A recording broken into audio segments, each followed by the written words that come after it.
नाज़रीन वाक़िआ कंदासीं। कराची में गुल प्लाज़ा में रेस्क्यू ऐं सर्च ऑपरेशन अॼु 6 ॾींहं बि जारी आहे। इमारत जे किरियल हिसे जे मलबे हेठां वधीक लाश मिलण जो इम्कान आहे।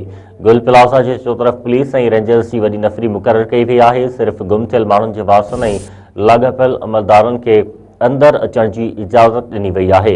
अव्हांखे ॿुधायूं त डीसी ॾखण जावेद नबी खोसो जो चवणु आहे त गुल प्लाज़ा साने में 55 खां 60 माण्हुनि जा लाश मिली चुका आहिनि, जॾहिं त 14 ॼणनि जी सुञाणप थी चुकी आहे। 8 जी सुञाणप DNA ज़रिए कई वई आहे। 48 लाशनि जो पोस्टमार्टम मुकमल कयो वियो आहे ऐं 86 ॼणा अञा ताईं लापता आहिनि। मीडिया सां ॻाल्हाईंदे डीसी ॾखण वधीक चयो आहे त रेस्क्यू ऑपरेशन ख़त्म थियण बाबति टाइम फ्रेम नथो ॾेई सघिजे। पुलिस मुख़्तलिफ़ रुखनि खां जांच करे पई, बाहि लॻण जो कारण मालूम कयो पियो वञे।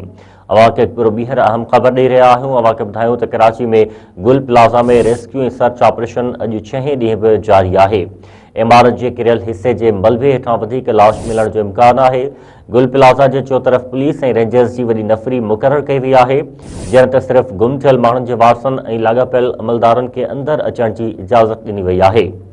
अव्हांखे ॿुधाईंदा हलूं त डीसी ॾखण जावेद नबी खोसो जो चवणु आहे त गुल प्लाज़ा साने में 55 खां 60 माण्हुनि जा लाश मिली चुका आहिनि। 14 ॼणनि जी सुञाणप थी चुकी आहे, जॾहिं त 8 जी सुञाणप DNA ज़रिए कई वई आहे।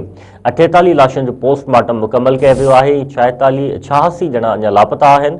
मीडिया सां ॻाल्हाईंदे डीसी ॾखण वधीक चयो आहे त रेस्क्यू ऑपरेशन ख़त्म थियण बाबति टाइम फ्रेम नथो ॾेई सघिजे।